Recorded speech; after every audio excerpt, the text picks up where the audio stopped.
신중호의 신중한 시선 앵커 브리핑을 시작하겠습니다. 간밤에 미 증시는 3대 지수 모두 강한 반등을 보여줬습니다. 엔비디아 실적에 대한 기대, 더불어서 금리가 안정을 찾으면서 나스닥이 상당히 강한 모습을 보여줬는데요. 엔비디아는 아시는 것처럼 장 마감 후에 시장 예상을 뛰어넘는 실적을 보여줬습니다. 오늘 지표 크게 보면 금리와 엔비디아와 관련된 얘기인데요. 이 차트 보면서 좀 말씀을 좀 들어보겠습니다.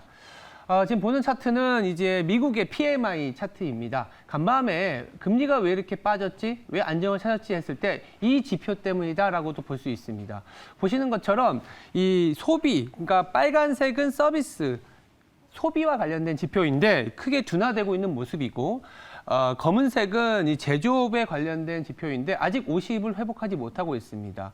이렇다 보니까 이 금리가 지금 올라온 상승 속도를 버틸 수 있겠느냐. 더불어서 내일 잭슨홀에서도 아마 연준 의원 그리고 파월 연준 의장이 말은 하겠지만 경제 지표를 보고 데이터를 보고 판단하겠다라는 원칙적인 얘기를 할 거라는 생각을 갖고 있습니다. 그렇다면 경제 지표 오늘 보니까 그렇게 좋지 않은데라는 인식이 강했던 거죠. 그래서 미국의 10년물이 간밤에 3%나 하락을 하면서 전체적으로 시장 8월 내내 괴롭혔던 금리가 이제 좀 안정을 찾는 모습을 보여주다 보니 시장이 빠르게 반등에 나섰다라고 보시면 될 것 같고요.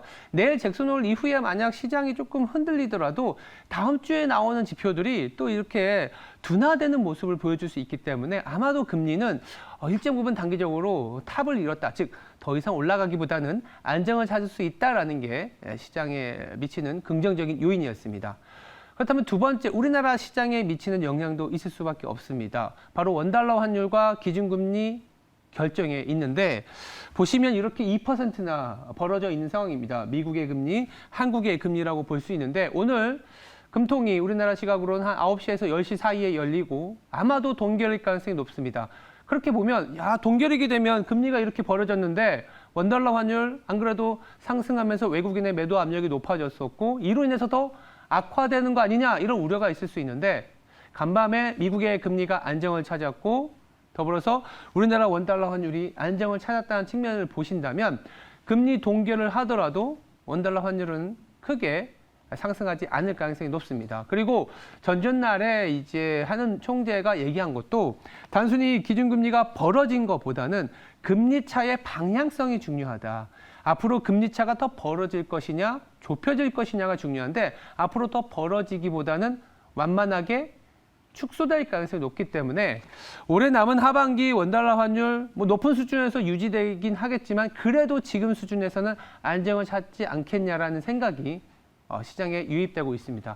두 가지 포인트, 금리가 상단까지 왔는데 이제 안정을 찾을 수 있다. 원달러 환율이 상단까지 왔는데 안정을 찾을 수 있다. 그렇다면 시장으로 본다면 박스피 하단을 만들어가는 거거든요. 이런 박스피 하단을 만들었을 때 그렇다면 이제 상승을 할 수 있는 그런 모멘텀이 나와줘야 되는데 우리가 미국 시장 장 마감 후에 이런 상승을 할 수 있는 모멘텀이 나와줬습니다. 바로 엔비디아와 관련된 얘기를 좀 드려보도록 하겠습니다. 엔비디아 간밤에 올랐고 장 마감 후에 지금 8에서 9% 경우에 따라서 7%까지 왔다 갔다 하는데 급등하고 있습니다. 차트가 이제 전고점, 이 파란색이 전고점인데 전고점을 뚫으려고 하고 있는 상황입니다.